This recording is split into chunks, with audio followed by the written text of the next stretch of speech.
स्वरूपिणो याभ्यां विना न पश्यन्ति सिद्धा स्वान्तस्थमीश्वर जो लीलालास संलग्नो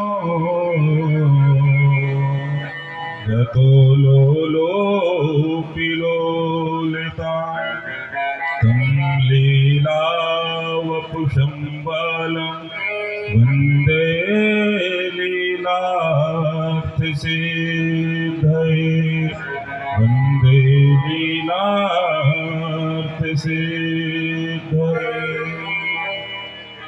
आयातु वरदे देवे अक्षरब्रह्मवादिनी गायत्री छन्दसा माता ब्रह्मयोनिर्नमोऽस्तुते मनोजवं मारुतितुल्यवेगं जितेन्द्रियं बुद्धिमतां वरिष्ठं वातात्मजं नरयोधमुख्यं श्रीरामदूतं शरणं प्रपद्ये जय जय श्रीराधारमण जय जय नवल किशोर जय गोपी चित्तचोर प्रभु जय जय माखन चोर जय जय माखन चोर भागवत भगवान की बाल कृष्ण लाल की जय जय श्री राधे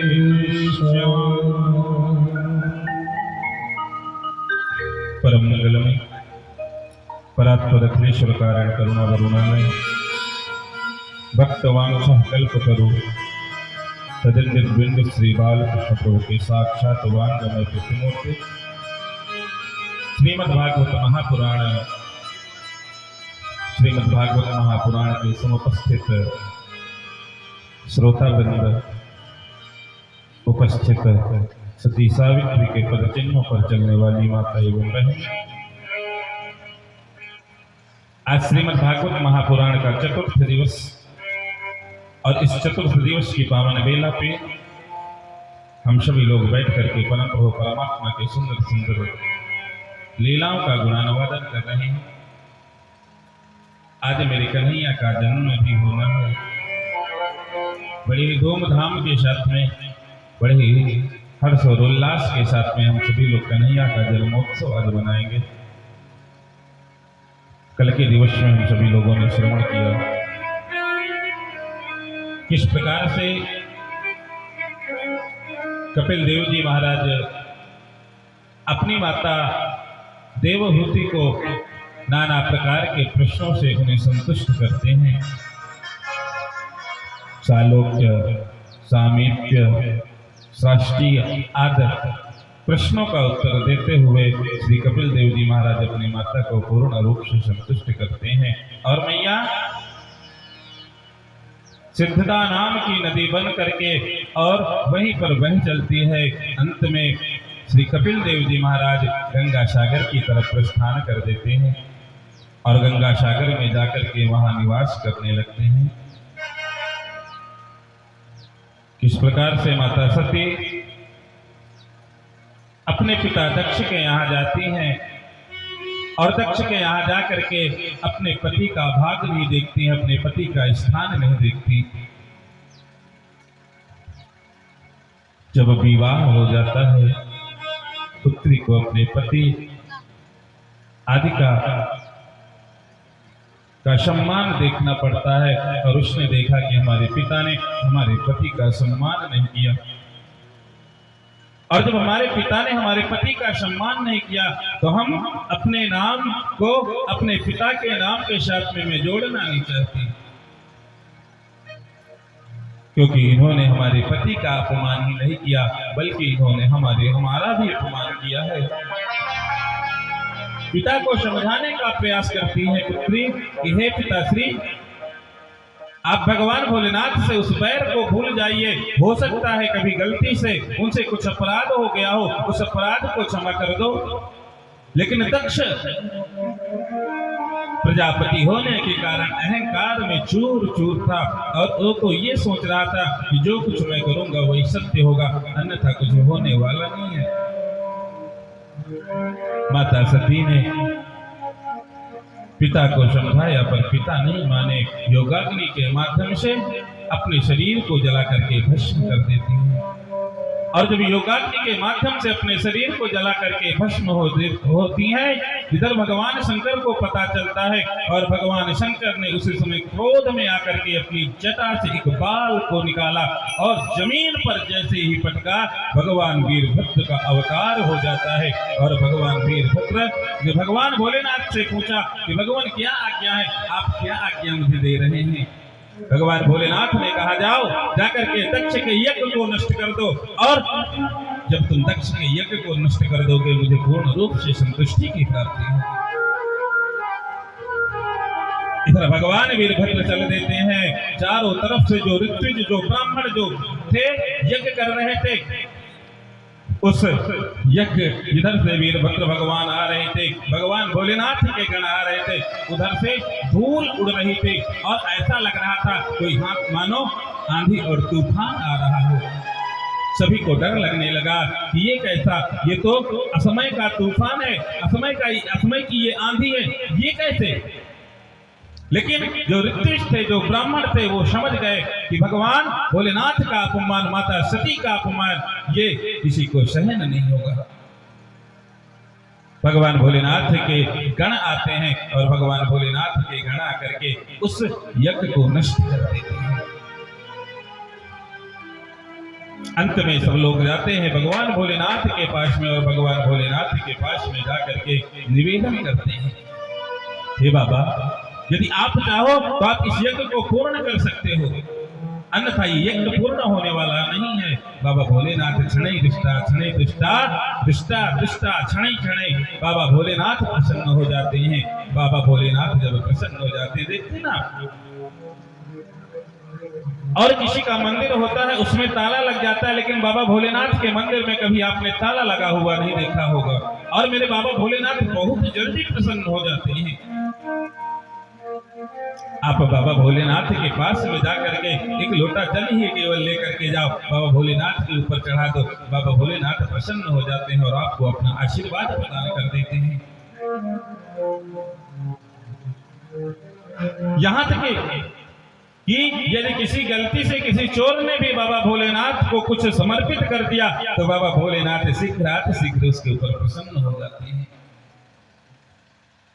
इधर दक्ष के यज्ञ को पूर्ण किया जाता है और दक्ष के यज्ञ को पूर्ण करके सुंदर पुरंजनोपाख्यान प्रारंभ होता है और पुरंजनोपाख्यान के माध्यम से बताते हैं कि किस प्रकार से नारद जी ने प्राचीन बरही को समझाने का प्रयास किया।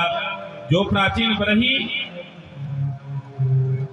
बरही को समझाने का प्रयास किया, सर्व कर्माणि मनसा सन्न्यस्यास्ते सुखं वसे नवद्वारे पुरे देहि नैव कुर्वन्न कारयन्।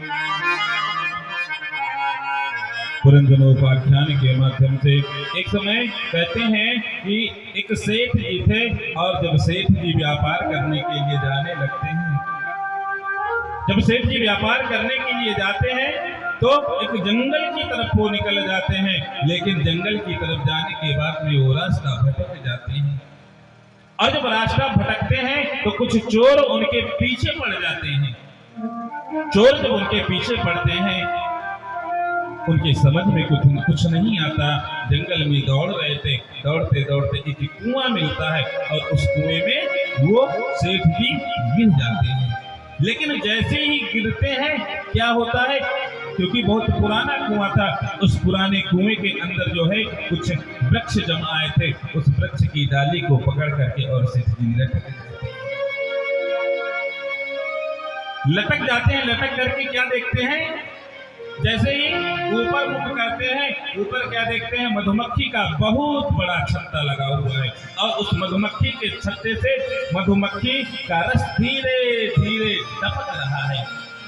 अब सेठ जी को भूख लगती है, मधुमक्खी के छत्ते की तरफ देखते हैं और अपने मुख को खोलते हैं, और जब मुख को खोलते हैं तो धीरे धीरे जो शहद टपक रहा था वो उनके मुख में जा रहा है।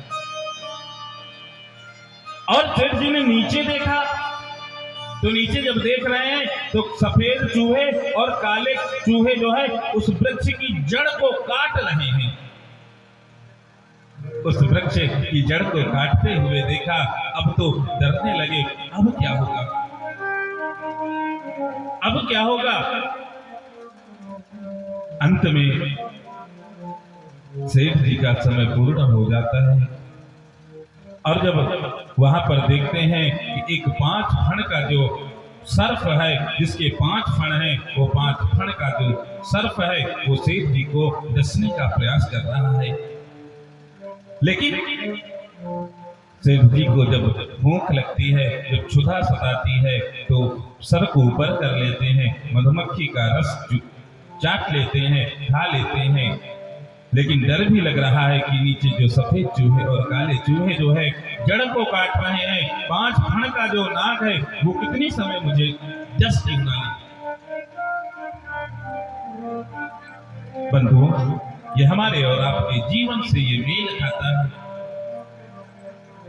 वो कोई दूसरा नहीं, हम और आप हैं। हमारा और आपका जीवन कैसा है, उसी जंगल में पड़े हुए कुएं के अंदर जैसे सेठ जी हैं, वैसे हमारा और आपका जीवन है। हमारा जो परिवार है, हमारा जो कुटुंब है, वो मधुमक्खी के छत्ते की तरह है। हमारे पौत्र हो जाते हैं, हमारे प्रपौत्र हो जाते हैं, हम उनको खिलाते हैं, खिलाते खिलाते इतना लाड प्यार करने लगते हैं अपने बच्चों से कि हमारा जीवन पता ही नहीं चलता कि हमारा जीवन कब कैसे नष्ट हो रहा है। और जो सफेद चूहे और काले चूहे हैं जो उस वृक्ष की जड़ को काट रहे हैं, वो कोई दूसरा नहीं है बल्कि वो दिन और रात है। दिन सफेद चूहे और रात्रि काले चूहे। लोग बड़े प्यार से, बड़े भाव से, जब 1 वर्ष हो जाता है, लोग कहते हैं हमारे बच्चे का आज जन्मदिन है, आज हमारे बच्चे का बर्थडे है।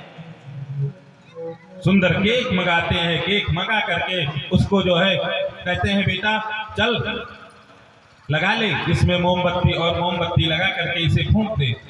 अरे भैया, क्या जन्मदिन मनाना, जन्मदिन मनाइए। जन्मदिन मनाना है तो उस परमात्मा का यजन कीजिए, परमात्मा का कीर्तन कीजिए, घर में सुंदर सत्यनारायण की कथा करवाइए।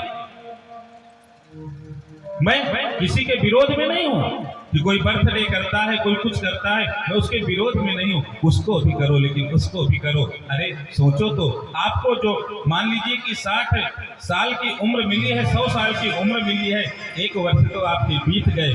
आप उस 1 वर्ष की उम्र को तो सोचो कि हमारा 1 वर्ष का उम्र कैसे निकल गया। हमने अपने 1 वर्ष में आखिर किया तो क्या किया। जीवन में हर व्यक्ति को ये सोचना चाहिए, प्राण उदान अपान ज्ञान, जिस जीवात्मा के माध्यम से हमारा ये शरीर, हमें ये शरीर की प्राप्ति होती है, इस शरीर को हमें समझना चाहिए कि हमें परमात्मा ने इस शरीर को दिया किस लिए। सदा सर्वदा हम क्रोध किया करते हैं, लोगों को अपशब्द बोलते हैं, और लोगों को हम अपशब्द बोलते हैं, लेकिन हम लोगों से अपेक्षा क्या रखते हैं कि लोग मेरा सम्मान करें। लोग मेरा सम्मान कैसे करेंगे। जब हम किसी व्यक्ति का सम्मान करेंगे तभी तो अगला व्यक्ति हमारा सम्मान करेगा। लेकिन हम किसी को अपशब्द बोलेंगे और हम उससे अपेक्षा करें कि वो मेरा सम्मान करे, कदापि ऐसा नहीं हो सकता।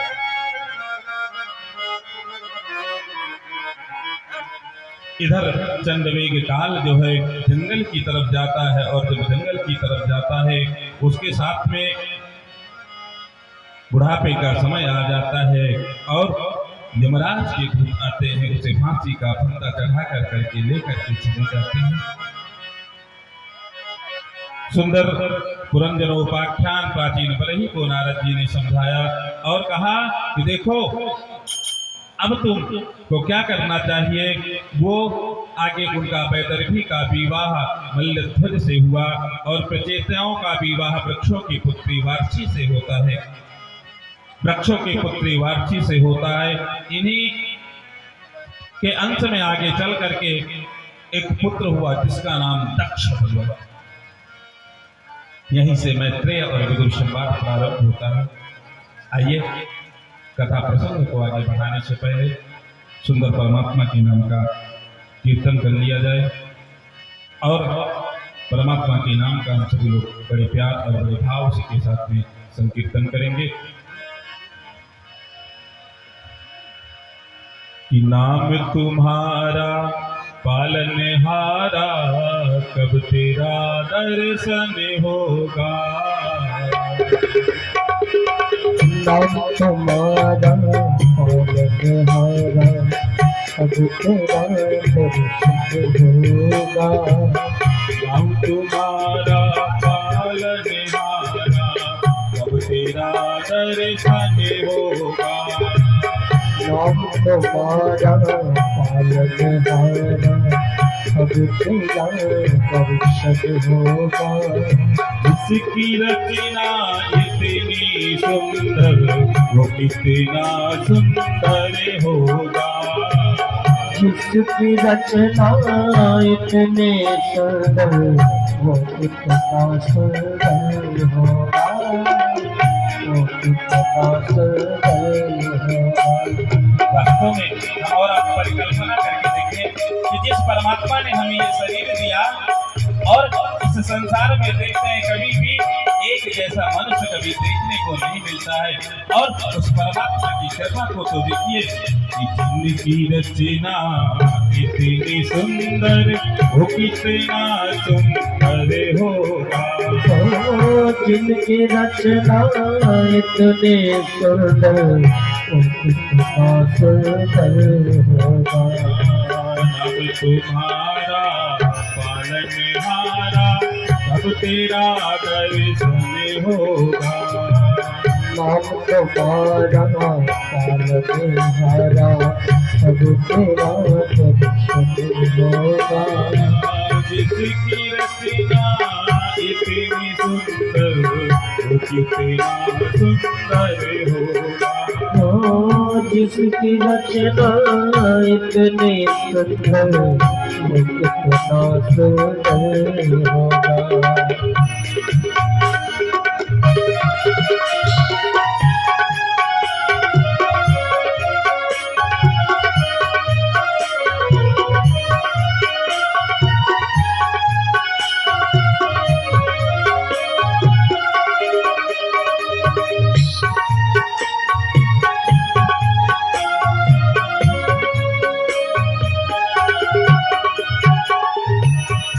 दीन दयाल दया के सागर, जग में नाम तुम्हारा है। दीन दयाल दया के सागर, जग में नाम तुम्हारा है। तुम बिन मेरे बाल कृष्ण प्रभु, कोई नहीं सहारा है। तुम बिन मेरे बाल कृष्ण प्रभु, कोई नहीं सहारा है। भव से पार उतरने हेतु, तेरा ही शरण होगा। भव से पार उतरने हेतु, तेरा ही शरण होगा। जिसकी रचना इतने सुंदर, वो कितना सुंदर होगा। नाम तुम्हारा पालनहारा, कब तेरा दर्शन होगा। जिसकी रचना इतनी सुंदर वो कितना सुंदर होगा।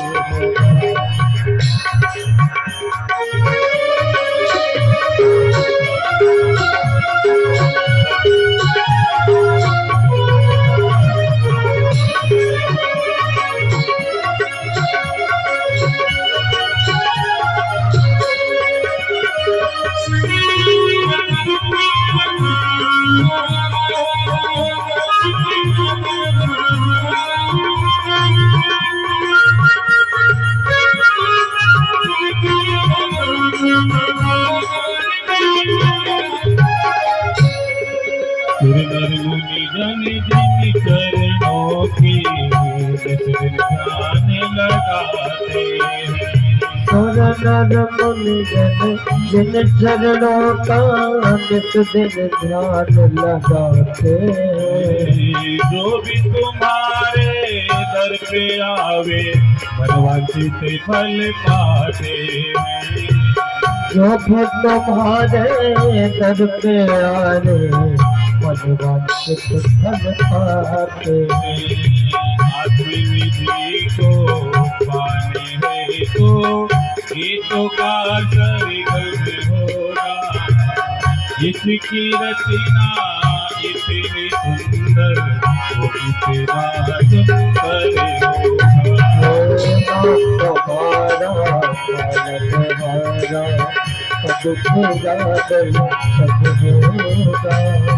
जिसकी रचना इतनी सुंदर वो कितना सुंदर होगा। तुम्हारा पालनहारा कबीरा होगा। जिसकी रचना इतनी सुंदर वो कितना सुंदर होगा। वो कितना सुंदर होगा। बुलवा के बिहारी लाल की।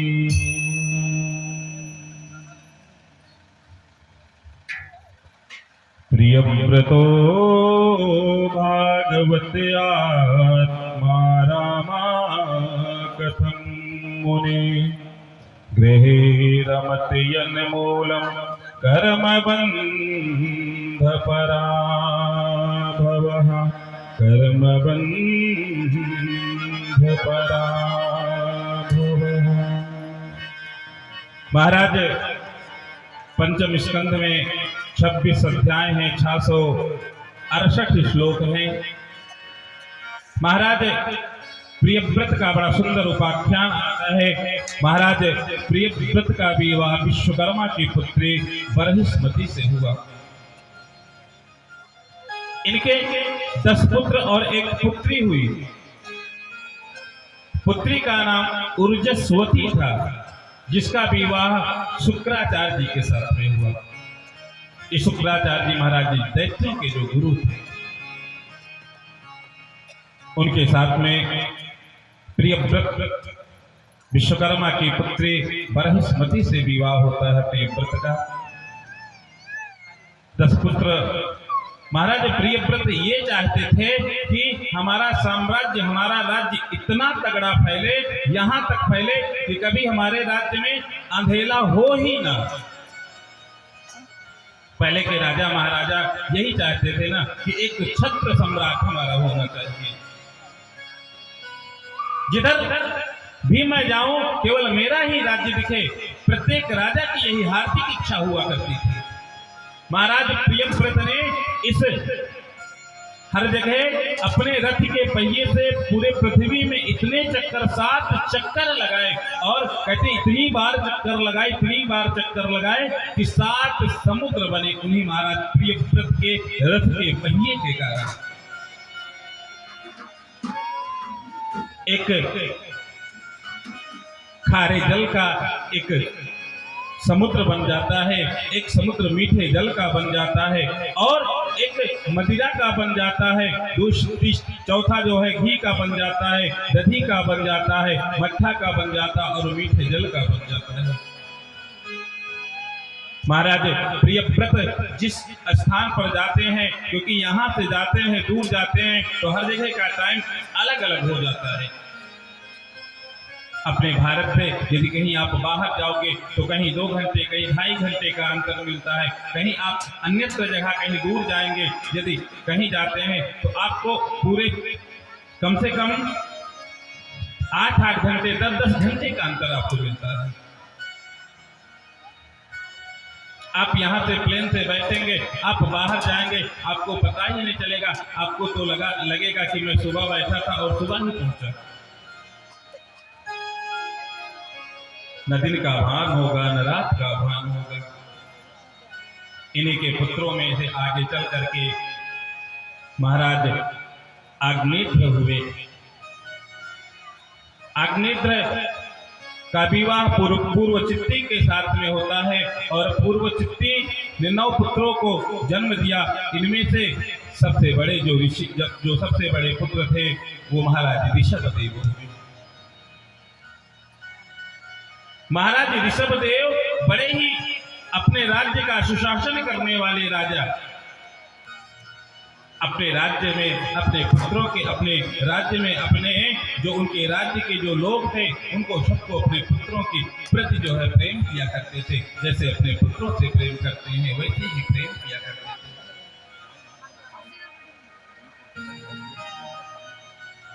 महाराज ऋषभदेव जी की अवस्था अब धीरे धीरे बढ़ने लगी। पहले के देखिए, पहले के कोई भी राजा महाराजा होते थे तो वो क्या करते थे, पहले के राजा महाराजा जब तक समय होता था तभी तक वो राज्य करते थे और राज्य करने के बाद में राज्य से मोह छोड़ देते थे और अपने जो ज्येष्ठ पुत्र होता था, जो बड़ा पुत्र होता था, बड़े पुत्र को राजगद्दी सौंप देते थे और राजगद्दी सौंप करके वो जंगल की तरफ चले जाया करते थे। महाराज अब इन्होंने क्या किया, ऋषभदेव जी महाराज ने अपने पुत्रों को बुलाया। इन्होंने जो है इंद्र की पुत्री जयंती से विवाह किया। इनके 100 पुत्र हुए थे और जो सबसे बड़े पुत्र थे वो भरत जी महाराज हुए थे। अपने समस्त पुत्रों को बुलाया और पुत्रों को बुला करके कहने लगे कि एक बात बताओ कि इस राज्य जन्म लेने का तात्पर्य क्या है। कोई पुत्र कहता है कि इस संसार में आए हो तो खूब मौज मस्ती करो, कोई कुछ कहता है, कोई कुछ कहता है। ऋषभदेव जी श्री भरत जी महाराज कहते हैं, पिताश्री आपका जन्म हुआ है इस मृत्यु लोक में, तो आपको सबसे पहले अपने राज्य का सुशासन करना चाहिए और सुशासन करने के बाद में अंत समय में परमात्मा की शरणागति लेनी चाहिए। ऋषभदेव जी महाराज ने अपने बड़े पुत्र ज्येष्ठ पुत्र भरत को राजगद्दी सौंप दी। राजगद्दी सौंप करके जंगल की तरफ चल देते हैं। जंगल में जाते हैं ऋषभदेव जी महाराज और ऋषभदेव जी महाराज जब जंगल में जाते हैं, गांव घर के जो लोग होते हैं, गांव घर के लोग जो है ऋषभदेव जी के पास में जाते हैं और ऋषभदेव जी महाराज से कोई कहता है मेरे हाथ में देखो, कोई जाता है, कोई कहता है। क्योंकि ऋषभदेव जी ने राज्य छोड़ने के बाद में इतनी तपस्या की, एक दो को कह दिया कि जाओ तुम्हारा काम हो जाएगा, उनका काम हो गया। अब तो ऋषभदेव जी महाराज के पास भीड़ लगने लगी। ऋषभदेव जी महाराज सोचने लगे कि मैंने जिस लिए अपने राज्य को छोड़ा वही काम तो यहाँ भी होने लगा है और मैं ये काम करना नहीं चाहता, लोगों से मैं जुड़ना नहीं चाहता, मैं जुड़ना चाहता हूं तो केवल परमात्मा से जुड़ना चाहता हूं। ऋषभदेव जी महाराज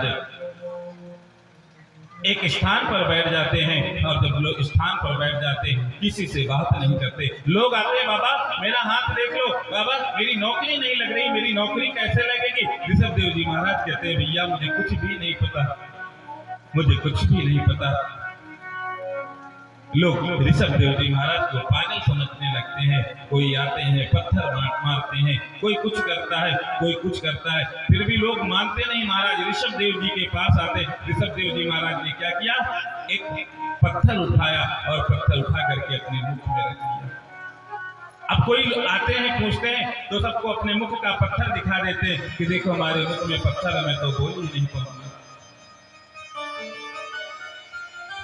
लेकिन गांव के लोग तो कहते हैं, जो लोग होते हैं वो लोग कहते हैं बाबा चमत्कार दिखाओ, और जब आप चमत्कार दिखाओगे चमत्कार का ही नमस्कार होगा।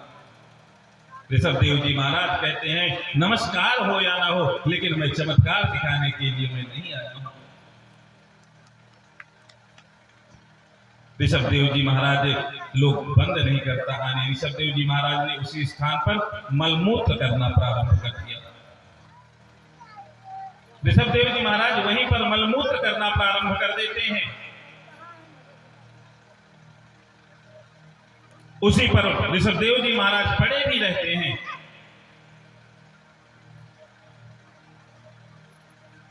लेकिन फिर भी लोग आना बंद नहीं करते। ऋषभ देव जी महाराज सोचते हैं अब परमात्मा की शरणागति लेनी चाहिए। और श्री सुखदेव जी महाराज ने इस कथा को सुन करके, श्री सुखदेव जी महाराज से जब राजा परीक्षित ने इस कथा को सुना तो राजा परीक्षित कहते हैं कि कैसी ये परमात्मा के भक्त है।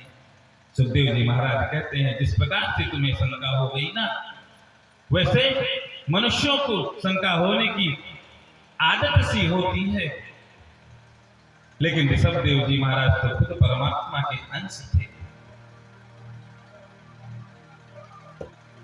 ऋषभ देव जी महाराज एक दिन जंगल में जाते हैं।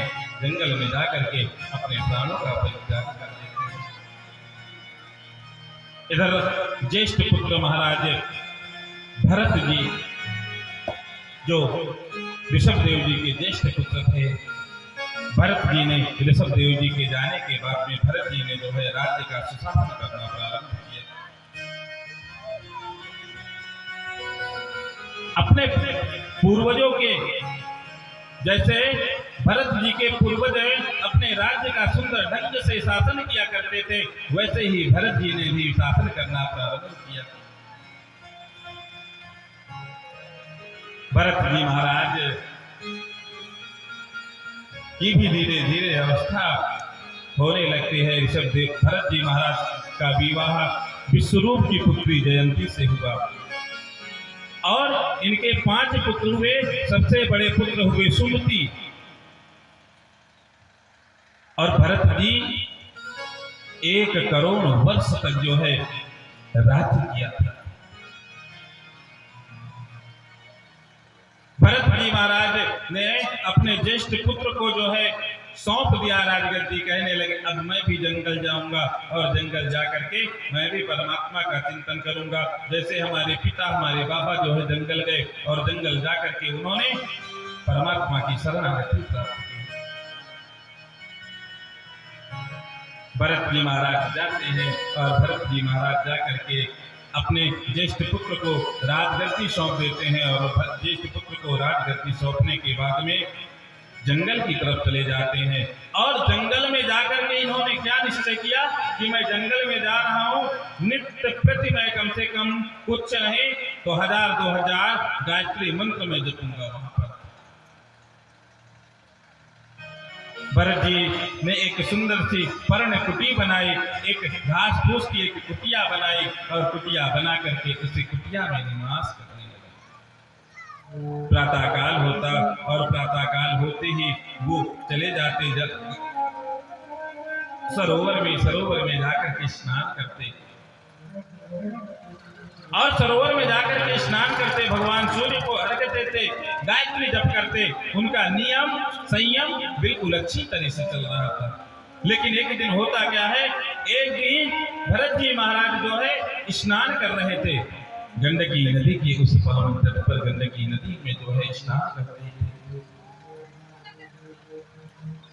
थे। स्नान करके उधर से एक मृग आती है, एक मृगी आती है और जिस नदी के पास में स्नान कर रहे थे उसी तट पर एक मृगी आकर के जल पी रही थी। और जल पीते पीते क्या होता है, पीछे से एक सिंह आती है और वो आकर के जैसे ही दहाड़ लगाता है, इधर उसे डर लगता है, वो छलांग लगा देती है और वो गर्भिणी थी। जैसे ही छलांग लगाया मृग शावक बाहर आ जाता है, उधर से बाहर आ जाता है। जैसे ही भगवान श्री भरत जी महाराज सूर्य अर्घ्य दे रहे थे, जैसे ही जल में हाथ डुबोया वैसे ही वो मृग शावक आकर के उनके हाथ में फंस जाता है। उस समय भरत जी महाराज ने उस मृग शावक को पकड़ करके अपनी कुटिया में लेकर के आते हैं और अपनी कुटिया में ला करके उसको कपड़े से पोंछते हैं। कपड़े से पोंछने के बाद में एक आग जलाई, आग जला करके उसको सेका कि कहीं इसको ठंड न लग जाए। अब धीरे धीरे इतना मोह बढ़ने लगता है, भरत जी महाराज का इतना मोह बढ़ने लगता है उस मृग शावक से। भरत जी महाराज जो नित्य प्रति 2000 गायत्री मंत्र का जप किया करते थे, अब 2000 से धीरे धीरे 1000 में आ गया, क्योंकि उस मृग शावक के लिए हरी हरी धूप भी तोड़ करके लाना है, उसे खिलाना भी है। और ऐसे करते करते करते करते धीरे धीरे भरत जी महाराज जो है 1000 से 500 गायत्री मंत्र में आ जाते हैं। सुबह शाम उस मृग शावक के बच्चे को लेते हैं, लेकर के जंगल में लेकर के जाते हैं, घुमाते हैं, टहलाते हैं, टहला करके फिर अपनी कुटिया में लेकर के आते हैं और सोचते हैं जंगल में इसे मैं ऐसे अकेले छोड़ भी नहीं सकता। अकेले छोड़ दूंगा कोई सिंह आएगा, कोई बड़ा जानवर आएगा और कोई बड़ा जानवर आकर के जो है इसे खा जाएगा, इसे मार देगा। इतना मोह, इतनी ममता बढ़ जाती है उस मृग शावक के प्रति कि मृग शावक के प्रति इतनी ममता बढ़ जाने के कारण वो परमात्मा का यजन, परमात्मा का चिंतन करना भूल जाते हैं। एक दिन होता क्या है कि वो मृग शावक धीरे धीरे बड़ा हो गया था। जंगल में रहने वाला जीव कैसे बंधन में रह सकता है? बिल्कुल बंधन में नहीं रह सकता। भरत जी महाराज परमात्मा का चिंतन कर रहे थे, परमात्मा का यजन कर रहे थे। उतनी समय में उसने मौका पाया और मौका पाकर के वो जंगल की तरफ निकल गया। और जब जंगल की तरफ निकल जाता है, भरत जी महाराज जब परमात्मा के यजन से, पूजन से जब उठते हैं ना, उठ करके वो क्या देखते हैं कि अरे यहाँ तो मृग शावक है ही नहीं, यहाँ तो मृग शावक है ही नहीं। बिल्कुल तड़फने लगते हैं, मानो भरत जी महाराज का कोई पुत्र खो गया हो।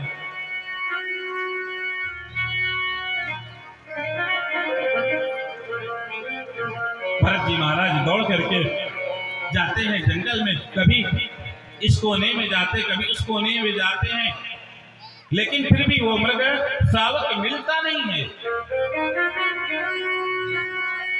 भरत जी महाराज आते हैं, आकर के अपनी कुटिया में लेट जाते हैं। बड़ा बुरा लगता है भरत जी महाराज को। उसी की सोच करते करते भरत जी महाराज का स्वास्थ्य खराब हो जाता है। और जब भरत जी महाराज का स्वास्थ्य खराब होता है, अंत में उसी मृग का ध्यान करते करते भरत जी महाराज की मृत्यु हो जाती है। कहते हैं ना, अंते गति ही सामति। आप अंत समय में जिसका स्मरण करते हुए अपने प्राणों का परित्याग करोगे, अगले जन्म में उसी की योनि में आपका जन्म होगा। भरत जी महाराज ने उस मृग शावक के का स्मरण करते करते अपने प्राणों को छोड़ा। अगले जन्म में ये मृग ही बन करके आते हैं। लेकिन परमात्मा में भक्ति होने के कारण, परमात्मा में निष्ठा होने के कारण जन्म तो मृग योनि में हुआ, लेकिन पूर्व जन्म की बात भरत जी महाराज को याद है।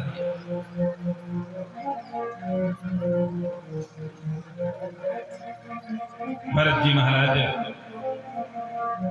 अगला जन्म लेते हैं मृग की योनि में, और जब मृग की योनि में लेते हैं, जाते हैं, हरी हरी धूप कुछ दिन खाते हैं, हरी हरी धूप खा करके अपने जीवन का निर्वाह करने लगते हैं।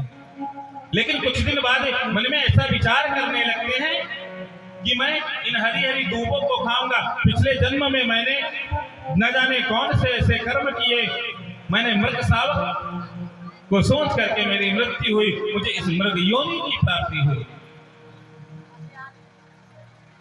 अब मैं इस जन्म में बहुत अच्छे कार्य करूंगा, इस जन्म में मैं बहुत अच्छे कार्य करूंगा।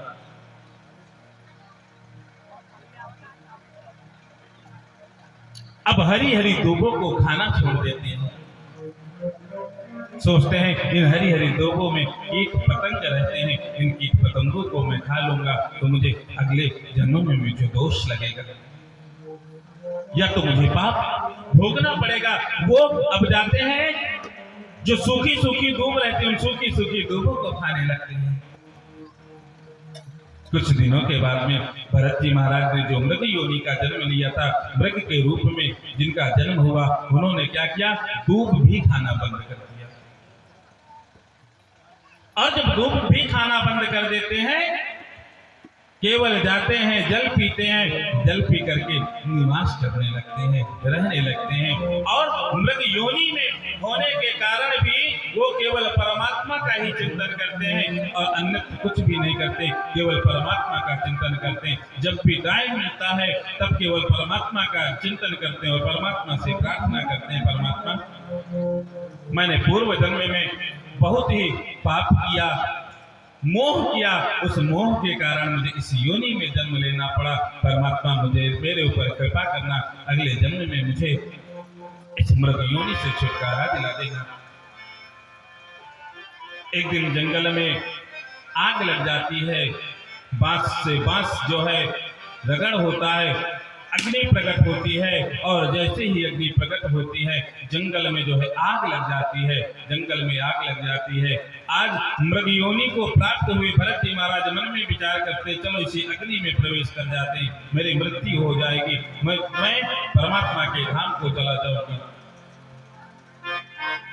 मृग ऐसा ही करता है, उस अग्नि में प्रवेश कर जाता है और अग्नि में जैसे ही प्रवेश करता है उसके प्राण पखेरु उड़ जाते हैं। लेकिन परमात्मा का चिंतन और परमात्मा के यजन के कारण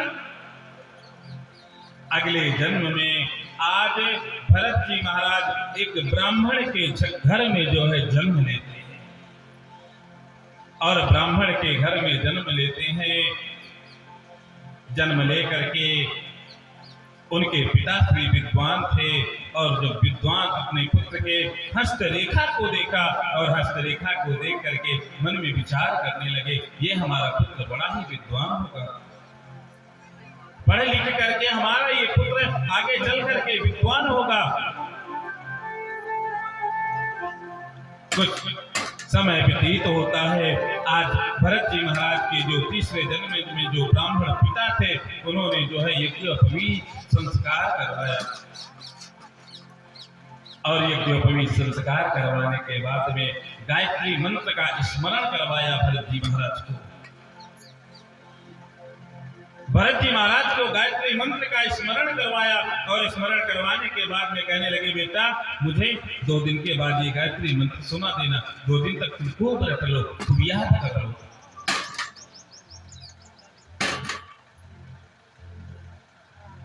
लेकिन आज भरत जी महाराज मन में विचार करते हैं, यदि मैं अपने पिता को गायत्री मंत्र स्मरण करके सुना देता हूँ, यदि इनको याद करके मैं सुना देता हूँ तो मेरे पिताश्री आगे चल करके कहेंगे कुछ और याद कर लो, फिर कुछ और सुना दूंगा तो हमारे पिताश्री कहेंगे कुछ और याद कर लो, और फिर धीरे धीरे जो कार्य होते हैं उन कार्य को करने लगो। भरत जी महाराज मन में विचार करते हैं, मैं कुछ ऐसा करने वाला नहीं, मैं 2 जन्मों की बात मुझे याद है, केवल मैं इस जन्म में केवल मैं परमात्मा का यजन करूंगा, परमात्मा का चिंतन करूंगा और इसके सिवा मैं कुछ और नहीं करूंगा।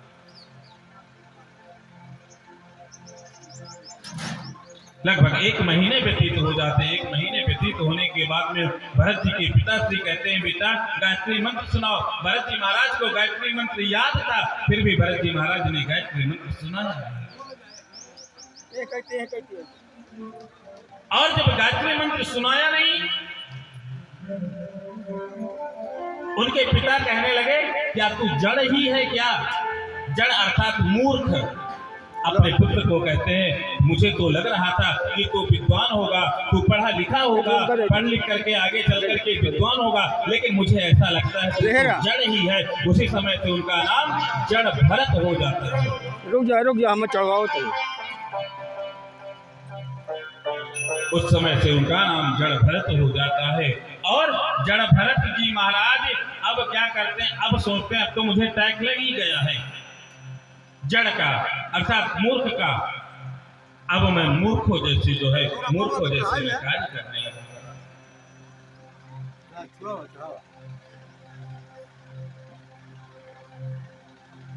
ऐसा मन में विचार करते हैं। अब उनके जो समझ जाते हैं कि हमारा पुत्र पढ़ेगा नहीं, हमारा पुत्र लिखेगा नहीं। एक बार बोली बांके बिहारी लाल की, श्रीमन नारायण नारायण नारायण। लक्ष्मी नारायण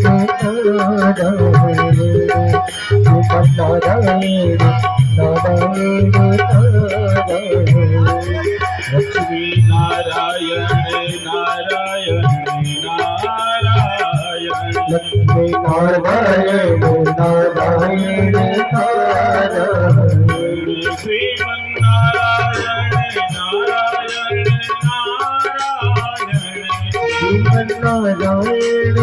नारायण नारायण। श्रीमन नारायण नारायण नारायण।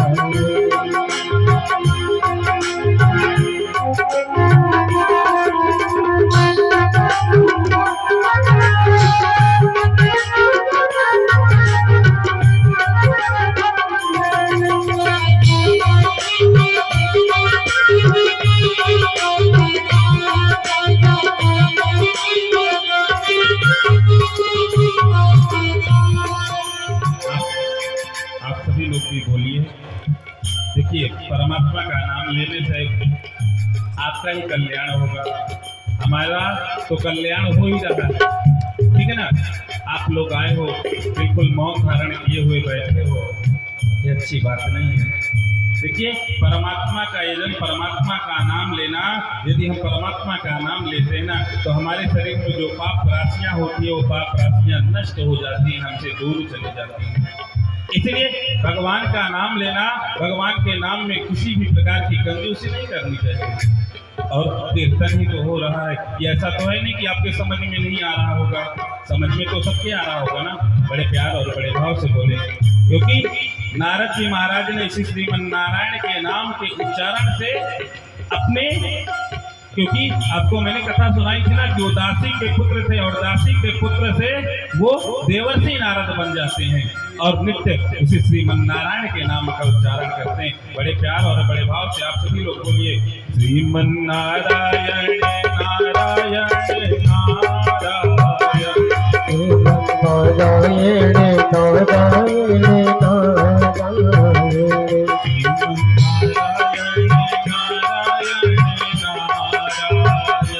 श्रीमन नारायण नारायण नारायण। लक्ष्मी नारायण नारायण नारायण। लक्ष्मी नारायण नारायण नारायण। श्रीमन नारायण नारायण नारायण। श्रीमन नारायण नारायण नारायण। नारायण नारायण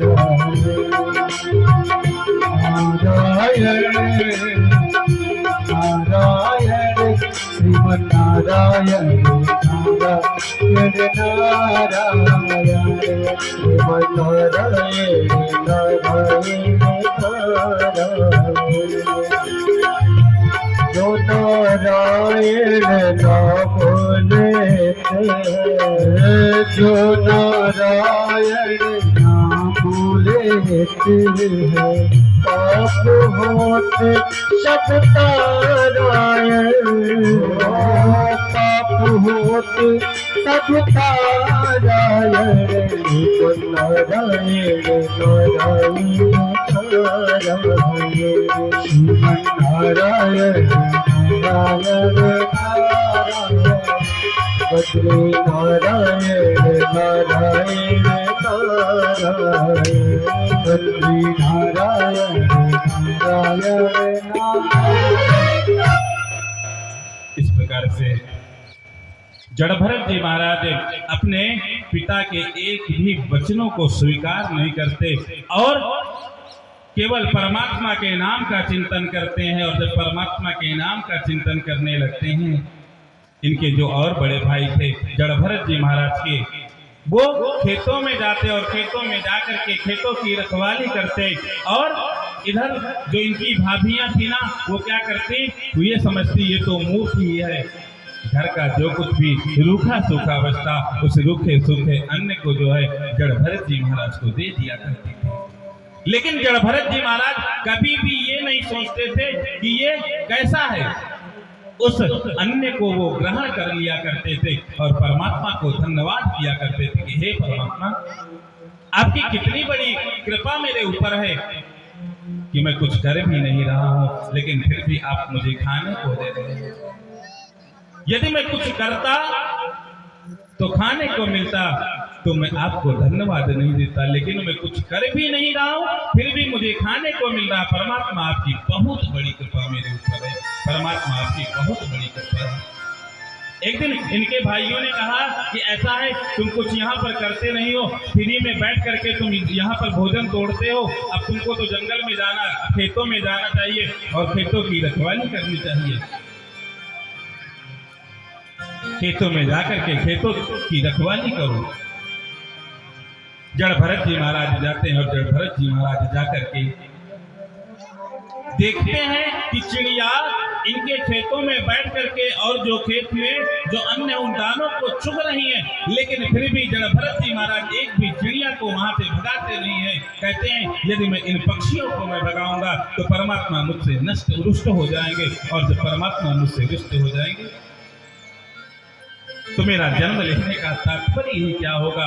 अब एक दिन इनके बड़े भाई और इनके पिताश्री जाते हैं खेत में जाकर के देखते हैं कि हजारों पक्षी जो है बैठ करके खेत में जो दाने उन दानों को चुग रहे हैं, लेकिन जड़भरत जी महाराज किसी को भगा नहीं रहे।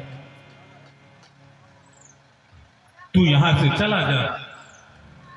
जड़भरत जी महाराज कहते हैं जैसी आपकी आज्ञा, आपकी आज्ञा मेरे लिए सिरोधारी है, क्योंकि आप मेरे पिताश्री हैं और आप लोग मेरे बड़े भाई हैं, और आप लोग जैसा कहेंगे मैं वैसा ही करूंगा। भाइयों को थोड़ी सी दया आई। भाइयों ने कहा ये मोटा तगड़ा हो रहा खा खा करके, चल तू मेड़ बांध दे।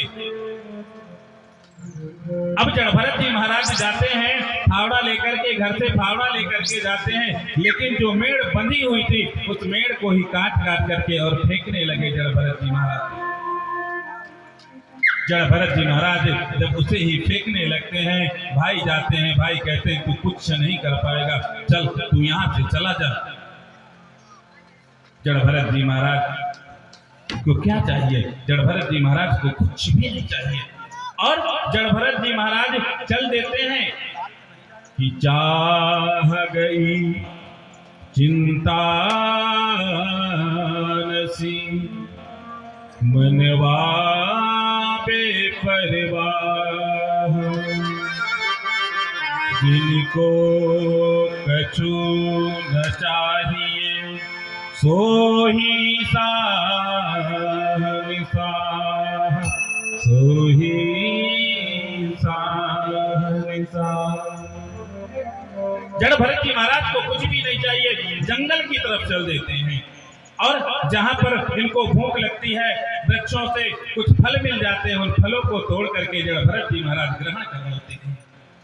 रात में नींद आती है, किसी खेत के पास में जाते हैं और खेत में जुते हुए खेत को देखते हैं। परमात्मा से कहते हैं वाह परमात्मा, कितना सुंदर हमारे लिए डल्लभ का गद्दा आपने बिछा रखा है। उस खेत में सो जाते हैं। खेत की जो मेड़ होती है, मेड़ पर अपना सर रख लेते हैं और सर रख करके परमात्मा का चिंतन करते हुए सो जाते हैं।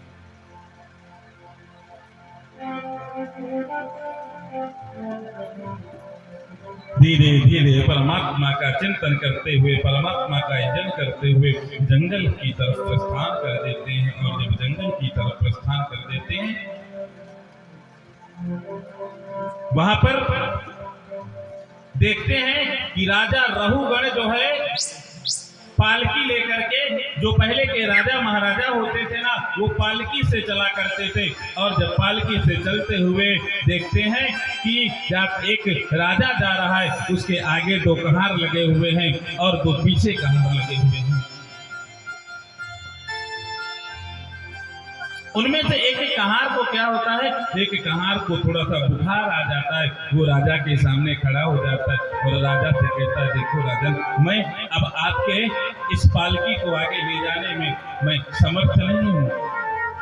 जो एक पालकी वाला रहता है, दूसरा कहता है, महाराज जब तक जोड़ी नहीं बनेगी तब तक पालकी कैसे आगे बढ़ेगी। राजा ने कहा, ऐसा है, जाओ, ये मेरा राज्य है, इस राज्य में जाओ, किसी को भी तुम पकड़ करके लेकर के आओ और मेरी पालकी में उसे जोत दो।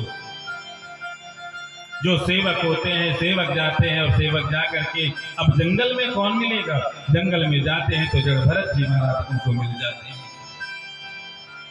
जड़ भरत जी महाराज को लेकर के जाते हैं। जड़ भरत जी महाराज से कहते हैं, अरे चलो। जड़ भरत जी महाराज कहते हैं, मैं कहाँ चलूं भाई।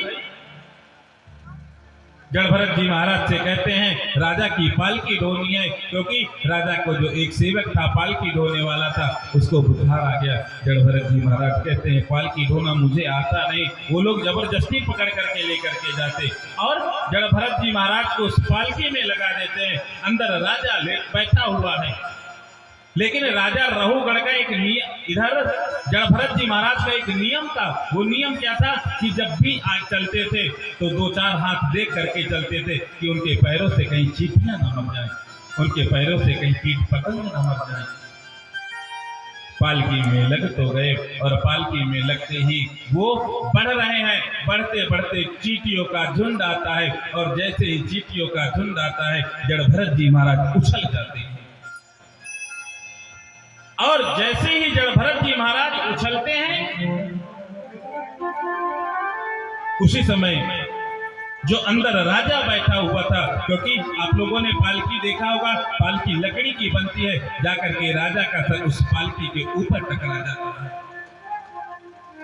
राजा ने पहली बार में कुछ नहीं बोला, लेकिन जब दूसरी बार भी ऐसी स्थिति बनती है कि पुनः चींटियों का झुंड देखा, जैसे ही जड़ भरत जी महाराज उछलते हैं, वैसे ही राजा का सर पुनः लड़ जाता है। राजा उसी समय बोल पड़ता है, अरे कैसे तुम लोग ये पालकी चला रहे हो। जो पुराने जो पालकी चलाने वाले थे, अरे महाराज मैं क्या करूं, ये जो नया नया आया है ना, यही जो है पालकी सही से चला नहीं रहा है। राजा ने पालकी से सर बाहर निकाला और सर बाहर निकाल करके देखता है, कहता है, अरे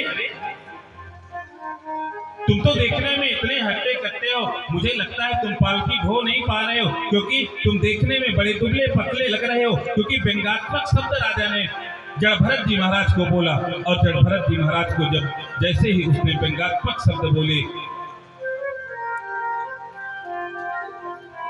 जड़ भरत जी महाराज मन में विचार करते हैं कि आज मैंने इसे उपदेश नहीं दिया, आज मैंने इसे उपदेश नहीं दिया, तो हो सकता है कि लोग आने वाली जो हमारी पीढ़ी है, हमारी आने वाली पीढ़ी कभी मुझे क्षमा नहीं करेगी, कभी माफ नहीं करेगी। राजन कोई बात नहीं। पुनः पालकी को अपने कंधे पर लेते हैं और अपने कंधे पर लेकर के जैसे ही आगे बढ़ते हैं, थोड़ा सा आगे बढ़ने पर वही प्रक्रिया, क्योंकि उनका तो नियम था, उस नियम का पालन करना है कि हमारे चरणों से कोई पशु पक्षी कीट पतंग मर ना जाए, क्योंकि यदि मर जाएगा तो मुझे अपराध होगा। उसी समय उन्होंने क्या किया, जैसे ही वो उछले, उसी समय जैसे ही उसने बोला व्यंग्यात्मक शब्द, राजा ने जैसे ही बोला कि कस्तम कस्तम निघोड़स्य रसद्विजानम, कि तुम्हारी मैं चिकित्सा कर दूंगा, तुम्हारा ये शरीर इतना तगड़ा मोटा है, तुम जानते नहीं हो कि मैं राजा हूं, और मैं राजा हूं, मैं तुम्हारी चिकित्सा कर दूंगा। जड़ भरत जी महाराज को जो है अच्छा नहीं लगा, और जैसे ही अच्छा नहीं लगा, जड़ भरत जी महाराज कहते हैं स्थौल्यम कासम व्याभे आप यश्चा शुद्ध्याम कार्य दीक्षा जराचा निद्रा रंतुम ब्रह्महम मध्यो देहे न जातस देहे न संति। अरे राजन, तुम किस शरीर की बात कर रहे हो? तुम जिस शरीर की बात कर रहे हो, ये हाड़ मांस की ये जो शरीर है ना, जिस शरीर की तुम बात कर रहे हो, जो मांस, जो हड्डी, जो मेद मज्जा मेरे शरीर में है, वही तुम्हारे शरीर में है। राजन, एक बात बताओ, क्या तुम पत्थर के बने हुए चावल को आप जो है किसी अग्नि में डालोगे तो क्या अग्नि जो है उस पत्थर के चावलों को पका सकेगी? राजा रहुगण कहता है, बड़े मूर्ख हो तुम, कैसी बात कर रहे हो? पत्थर के चावल नहीं पकेंगे। उसी समय जड़ भरत जी महाराज कहते हैं, जैसे वो पत्थर का चावल नहीं पक सकता, उसी प्रकार से आपका शरीर है, वैसे आपके चलाने वाले ये जो पालकी है उनका भी वैसा ही शरीर है। आप बैठ करके जा रहे हो, आपको शर्म नहीं लग रही है? और इन सेवकों से कहते हो कि समझ में आ रहा, सीधा तुम बोल रहे हो। उसी भरत जी महाराज को जब राजा रहुगण ने देखा तो उनके शरीर में एक यज्ञोपवीत पड़ा हुआ था, लेकिन वो यज्ञोपवीत जो है मैला हो चुका था। उसी समय राजा रहुगण नीचे उतरता है और नीचे उतर करके प्रणाम करता है जड़ भरत जी महाराज को, और जड़ भरत जी महाराज से कहता है कि अको विदह को वितवा देवादान वदस्य तो नाति विदाम वरिष्ठा न सूरयो हि व्यवहार वेनम तत्वावमर्तेन महाशनन्ति। कहा अको विदः कोवितवादवादा, आप कौन हैं? आप कहाँ से आए हैं? मैं ये जानना चाहता हूँ। जड़ भरत जी महाराज कहते हैं, मैं कहीं से भी नहीं आया हूँ, मैं तो एक साधारण मनुष्य हूँ। और साधारण मनुष्य उसी समय कहते हैं, वो चरणों में राजा रहुगण गिर जाता है और कहता है, अहम पुरा भरतो नाम राजा विमुक्त दृष्टा सुख संग बंधा आराधनम भागवत इह मानो बगो वयम बग साध्यार्थ मानः अहो अमीशाम किम कारी शोभनम। और उसने देखा और देख करके वो कहने लगा कि आप हैं कौन आखिर? आप हैं कौन आखिर? जड़ भरत जी महाराज कहते हैं, मैं कुछ भी नहीं हूँ, लेकिन तुम अपनी आत्मा को समझो, अपने इस मनुष्यत्व को समझो। तुमने मनुष्य की योनि तुम्हें प्राप्त हुई है, तुम राजा हो और राजा का कर्तव्य होता है अपनी प्रजा का सुशासन करना, अपनी प्रजा का पालन करना। और जब तुम ही जो है अपने सेवकों को ऐसे सताने लगोगे तो कैसे काम चलेगा? उस समय राजा रहुगण जो है उस पालकी से नीचे आ जाता है और पालकी से नीचे आकर के चरणों में गिर जाता है। चरणों में गिर करके कहता है, भगवान मुझे क्षमा कर दो, मुझसे आज तक मैंने बहुत बड़ा अपराध किया है, आज तक मैंने बहुत बड़ा अपराध किया है, उस अपराध को आप क्षमा कर दो। कहने का तात्पर्य क्या है? कहने का तात्पर्य केवल एक ही है कि हम मनुष्य हैं और मनुष्यों का कर्तव्य बनता है कि हम कभी भी किसी अपने से असहाय व्यक्ति को हमें कभी सताना नहीं चाहिए।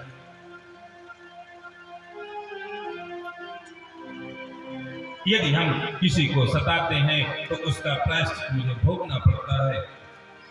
नीति का एक बड़ा सुंदर श्लोक है कि विद्या विवादाय धनम मदाय सत्येन परेशान परपीडनाय खलस्य साधो विपरीतमेदा।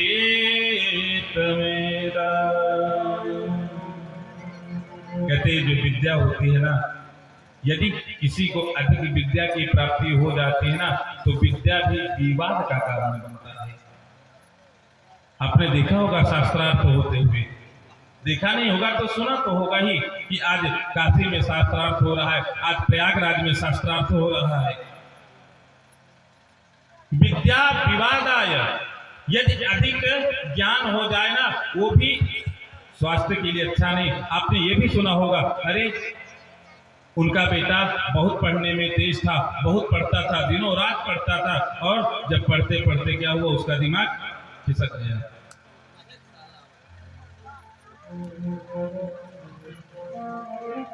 विद्या अध्ययन उतना ही करना चाहिए जितनी आवश्यकता हो। अधिक ज्ञान हो जाएगा आप पागल हो जाओगे, क्योंकि और जब पागल हो जाओगे तो आपका ज्ञान किसी काम का नहीं रह जाएगा। दूसरी बात, यदि आपको अधिक ज्ञान हो जाएगा तो आप क्या करोगे, आप हर जगह जाओगे और हर जगह जाकर के तत्काल टीका टिप्पणी करोगे, भाई ये कैसे, ये कैसे, ये कैसे।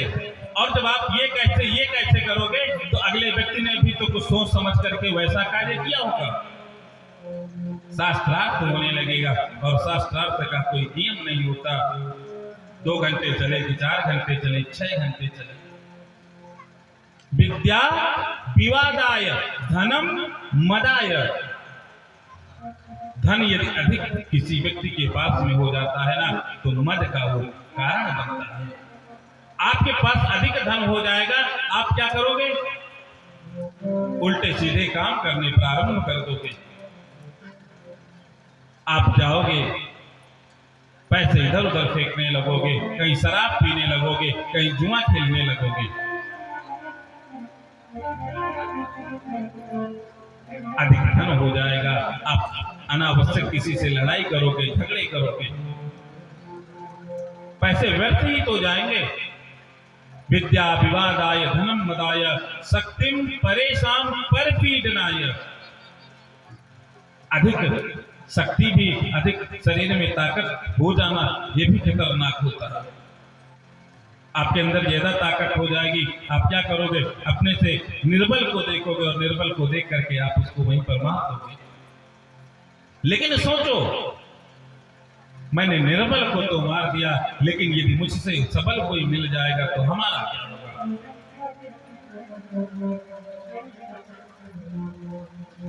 आज राजा रघुगण पालकी से उतरता है, पालकी से उतर करके और जंगल की तरफ चला जाता है। जंगल में जाकर के उसने संन्यास ग्रहण कर लिया।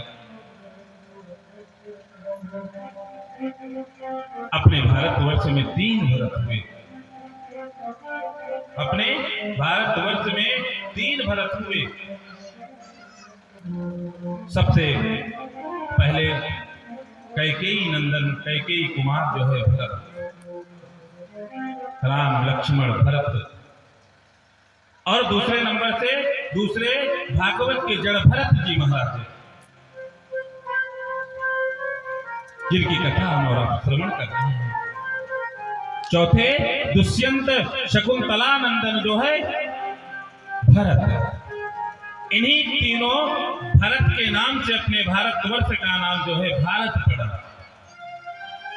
एक भक्ति योगी थे, एक कर्म योगी थे और एक ज्ञान योगी थे।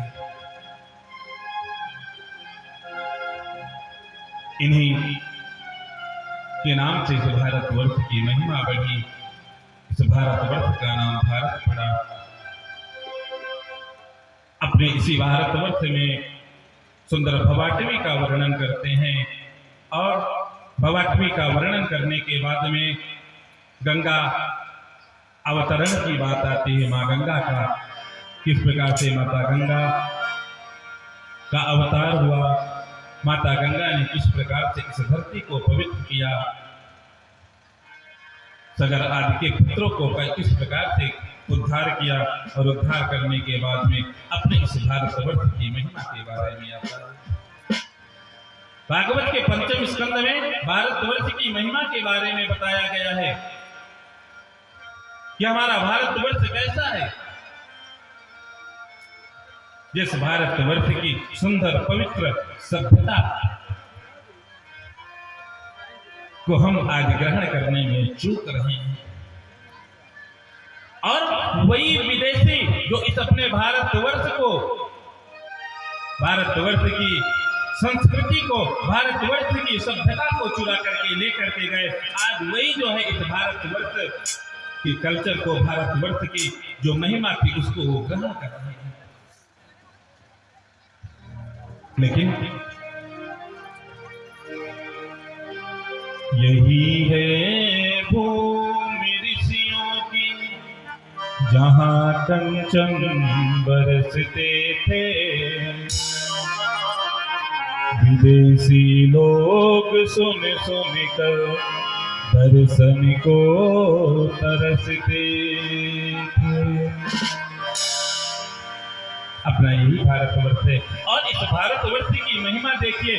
भारतवर्ष में ऋषियों ने, संतों ने, महंतों ने अपने भारतवर्ष में ऐसे ऐसे ग्रंथों की रचना की, ऐसे ऐसे शास्त्रों की रचना की। आज के समय में देखते हैं हम और आप एक 2 पन्ने की, 4 पन्ने की यदि कोई किताब लिख देते हैं तो हम ये चाहते हैं कि लोग हमें जानने का प्रयास करें। हमारे ऋषियों ने, हमारे पूर्वजों ने कितनी मेहनत की। जंगलों में जाते, जंगलों में जाकर के सूखे पत्ते ग्रहण करते, सूखे पत्ते खा करके और कितने सुंदर सुंदर ग्रंथों की रचना की।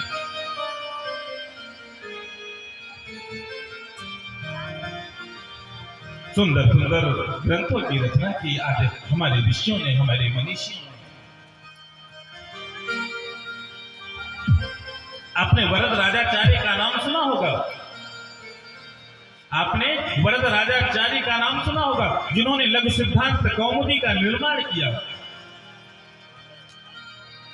एक दिन होता क्या है कि वो पढ़ने में बड़े ही कमजोर थे और जब पढ़ने में बहुत ही कमजोर थे, उनके घर वाले क्या करते हैं, उनके घर वाले कहते हैं जाओ बेटा थोड़ा सा पढ़ लिख लो, जाओ जाकर के थोड़ा सा पढ़ लिख लो, हो सकता है भविष्य में तुम्हें कुछ काम आ जाए, तुम्हारी पढ़ाई और लिखाई। वरद राजाचार्य बढ़ते हैं आगे और जब स्कूल जाते हैं, स्कूल जाकर के वो क्या देखते हैं, स्कूल जाकर के जब जाते हैं ना, जाकर के वो देखते हैं गणित के जो 5 प्रश्न दिए गए थे, उन 5 प्रश्नों में से कोई एक प्रश्न नहीं कर पाते। दूसरे दिन फिर जाते हैं और दूसरे दिन भी वही स्थिति बन जाती है। एक दिन उनके मैया ने सत्तू दिया और सत्तू देने के बाद में कहने लगे बेटा अब की कुछ दिन पढ़ करके आना, ऐसे तू नहीं चला, आ जाना घर। इस बार दूर विद्यालय में भेज दिया कि बेटा वहां चले जाओ, वहां जाकर के तुम पढ़ाई करो। स्कूल जाते हैं, स्कूल जाकर के आज गुरु जी ने उनको प्रश्न दिया और उन प्रश्नों का उत्तर नहीं दे पाते। उनके गुरु ने कहा जाओ यहाँ तुम क्या करने के लिए, जब तुम्हारा दिमाग ही नहीं काम कर रहा, जब तुम्हारा पढ़ने लिखने में मन ही नहीं लग रहा, आखिर तुम यहाँ रह करके क्या करोगे, हमारे स्कूल का और नाम तो तुम खराब कर रहे हो।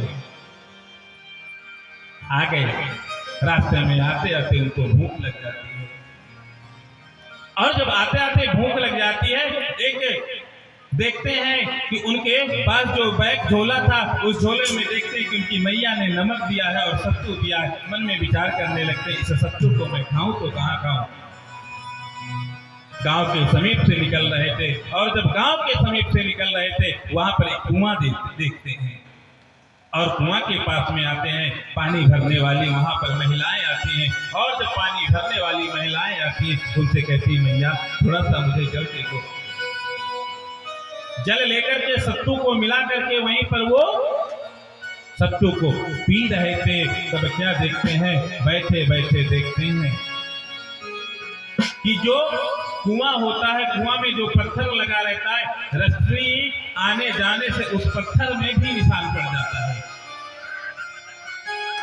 उस पत्थर पर भी निशान पड़ जाता है। वरद राजाचार्य मन में विचार करते हैं कि क्या मैं पत्थर से भी तगड़ा मूर्ख हूं, क्योंकि जब रसरी आवत जात ते सिल पर पड़त निशान, तो मैं क्या अपने गुरु के प्रश्नों का मैं उत्तर दे नहीं सकता। उसी समय आज पुनः वरद राजाचार्य अपने विद्यालय की तरफ चल देते और विद्यालय में जाकर के जब उनके गुरु जी ने उन्हें 5 प्रश्न गणित के दिए, उन्होंने पूरे 5 के 5 प्रश्न जो है सही सही उत्तर उनके लिख देते हैं। और लिखने के बाद में उन्होंने लिख दिया। लिखने के बाद में गुरुजी ने कहा क्यों, किसी से तुमने नकल किया क्या? कहा नहीं।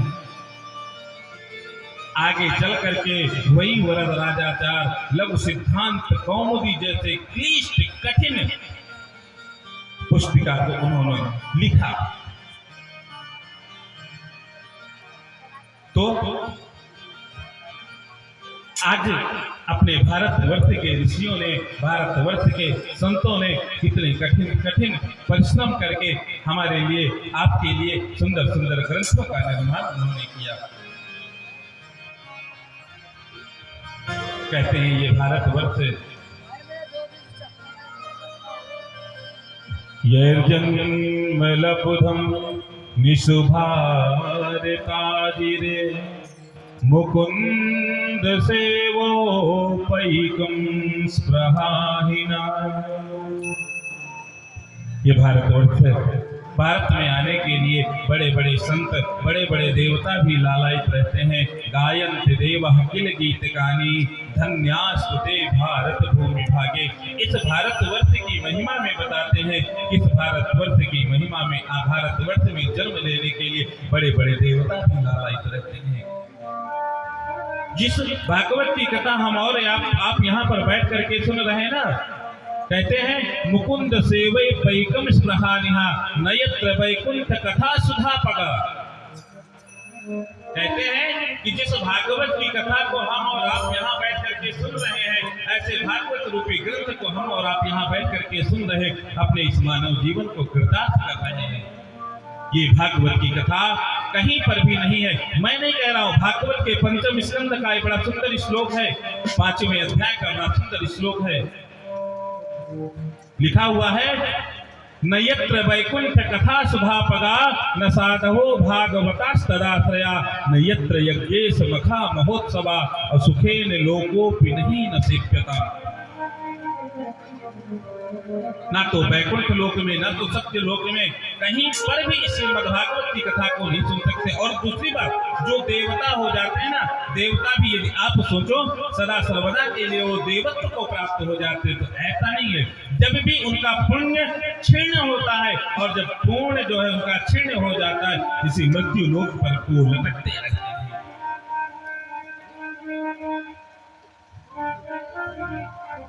लेकिन अपने भारतवर्ष की महिमा के बारे में बताते हैं, बड़े बाबा गोस्वामी तुलसीदास जी ने लिखा ना कि बड़े भाग्य मानुष तनु पाए, बड़े भाग्य मानुष तनु पाए, बड़े भाग्य मानुष तनु पाए, बड़े भाग्यवान मानुष तन पावा, बड़ी भाग्यवान मानुष तन पावा, सुर दुर्लभ शब्द गावा, सुर दुर्लभ शब्द गावा, सुर दुर्लभ शब्द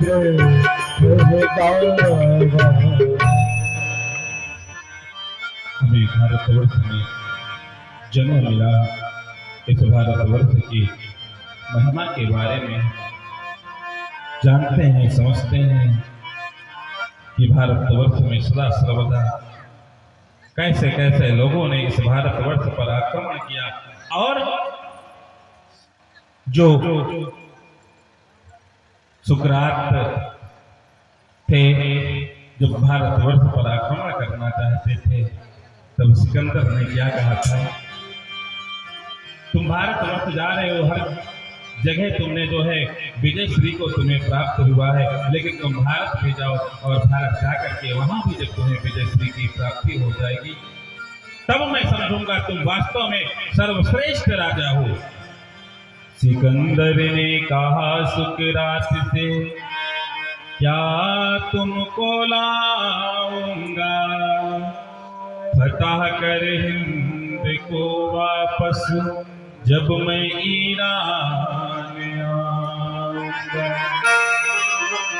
तो कहते हैं सुनो साहे सिकंदर, सुनो साहे सिकंदर, यदि फतेह भारत को तुम जाना, हमारे वास्ते भारत से एक ज्ञानी गुरु लाना।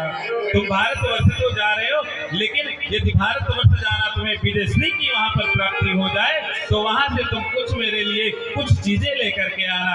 मुझे वहां से इतनी ना तो धन चाहिए, ना तो दौलत चाहिए, ना स्वर्ण चाहिए, ना आभूषण चाहिए, कुछ भी नहीं चाहिए, लेकिन मेरे लिए कुछ चीजें लेकर के आना। वहां से जब तुम आने लगना तो मेरे लिए एक ज्ञानी गुरु को लेकर के आना, क्योंकि भारत में मैं देखता हूँ कि जिस नुक्कड़ पर पहुंच जाता हूँ वहां पर गुरुओं की कमी नहीं है, वहां पर योग्य व्यक्तियों की कमी नहीं है। कहा और भी कुछ लाना है तो कहा हाँ, लाना अमर बेली राजन कमल गीता, नृपति तुम भूल मत जाना, कहानी राम और सीता। कहा मेरे लिए वहां जा रहे हो तो सुंदर श्रीमद् भगवत गीता लेकर के आना, और भगवत गीता के साथ साथ में सुंदर सी एक रामायण की एक सुंदर सी पुस्तक लेकर के आना। कहा सुकरात ने फिर बांस की एक बांसुरी लाना, जिसे हम भी बजा कर के देखेंगे कैसा स्वर है मस्ताना। कहते हैं कि वहाँ के ऋषियों को, वहाँ के संतों को, वहाँ के देवताओं को मैंने देखा कि बांस की बांसुरी लेकर के उस पर अपने अधरों पर रख करके जैसे ही धुन को चढ़ाया, वहाँ के लोग अनायास ही उनके पास आकर के एकत्रित हो जाया करते थे। मेरे लिए बांस की एक बांसुरी भी लाना, और कहा हाथ में कमंडल लेकर, हाथ में कमंडल लेकर गंगा जल भी भर लाना, जिसे पी करके ऋषियों ने गहरे तत्व को पहचाना। कहा कि वहां से गंगा जल भी लेकर के आना, जिस गंगा जल के प्रभाव से, जिस गंगा जल की कृपा से, गंगा मैया की कृपा से वहां के ऋषियों ने उस गंगा के किनारे रह करके केवल गंगा जल का पान किया, और गंगा जल का पान करने के बाद में इतने सुंदर सुंदर ग्रंथों की रचना की। भारतवर्ष से मेरे लिए गंगा जल भी लेकर के आना। कहा सुनो राजा, हमने जितनी चीजें कही हैं यदि तुम भारत से लेकर के आओगे ना, कहा हमारी ये चीजें नृपति जब भारत से ले कर आओगे, सभी द्वीपों के नर नामी शहंशाह कहलाओगे। कहा हमारी ये यदि भारत से आप ये चीजें लेकर के आएंगे, वहां से बांस की बांसुरी लेकर के आना, गीता लेकर के आना, और सुंदर रामायण का ग्रंथ लेकर के आना, और वहां पर से गंगा जल भर करके ले आना। और मुझे ऐसा लगता है तुम ये चीजें यदि मेरे लिए लेकर के आओगे तो तुम शहंशाही जो है चारों तरफ तुम्हारी जय जयकार होगी, तुम्हारा नाम होगा। लेकिन होता क्या है, कहते हैं भारतवर्ष की महिमा के बारे में कहते हैं, जिस इस भारतवर्ष में देवता भी आने के लिए लालायित रहते हैं। हम और आप बड़े सौभाग्यशाली हैं। भारतवर्ष ही कर्म भूमि है, बाकी तो सब भोग्य भूमि है, क्योंकि हम भारतवर्ष में रहते हैं और भारतवर्ष में रह करके हम मेहनत करते हैं, और मेहनत करके हम जो है कमाना चाहते हैं। भारतवर्ष के लोग आज भी अपने खेतों में हलों को चलाते हैं, अपने हाथों से बीज को बोते हैं, अपने हाथों से काटते हैं। अन्यत्र जाओगे तो हर चीज की मशीन है, और हर लोग कोई काम करना नहीं चाहता। लेकिन भारत जो है, भारत ही कर्म भूमि है। और इस भारत के बारे में कहते हैं, जहाँ डाल डाल पर सोने की चिड़िया करती है बसेरा, डाल डाल पर सोने की चिड़िया करती है बसेरा, वो भारत देश मेरा, वो भारत देश मेरा। डाल डाल पर सोने की चिड़िया करती है बसेरा, वो भारत देश है मेरा, वो भारत देश है मेरा। सत्य अहिंसा और धर्म का पग पग लगता तेरा, वो भारत देश मेरा, वो भारत देश मेरा। जहाँ सत्य अहिंसा और धर्म का पग पग लगता तेरा, वो भारत देश मेरा, वो भारत देश मेरा। जय भारती जय भारती जय भारती जय भारती।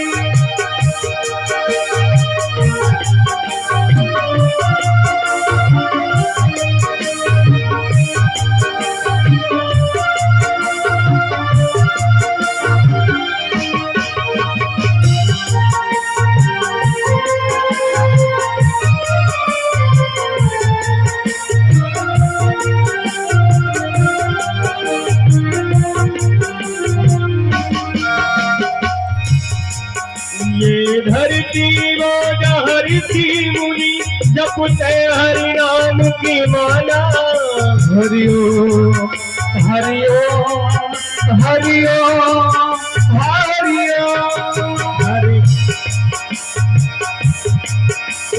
हर बालक एक मोहन है और राधा एक बाला, हरिओ हरिओ हरिओ हरिओ।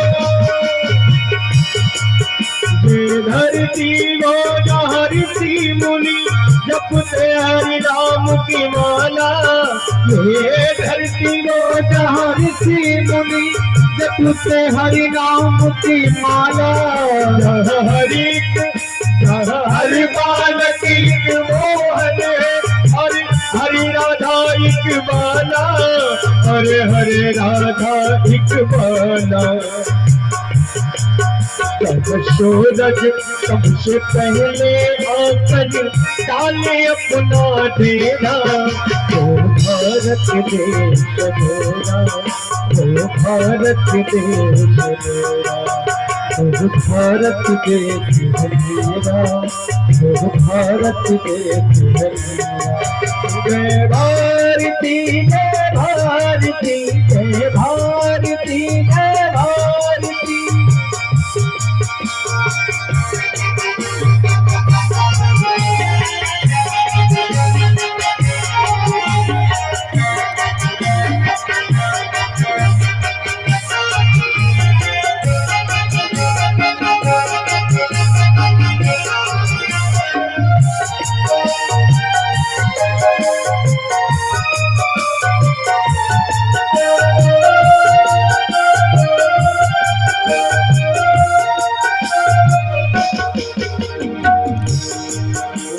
गंगा यमुना सरस्वती त्रिवेणी बहती जाए, जहाँ गंगा यमुना सरस्वती त्रिवेणी बहती जाए। हरिओ हरिओ हरिओ हरिओ। जहाँ गंगा यमुना सरस्वती त्रिवेणी बहती जाए, गंगा यमुना सरस्वती त्रिवेणी बहती जाए। उत्तर दक्षिण पूरब पश्चिम तो अमृत पिलवाए, उत्तर दक्षिण पूरब पश्चिम तो अमृत पिलवाए, तो अमृत पिलवाए। ये फल और फूल उगाए, ईश्वर कहीं बिखेरा,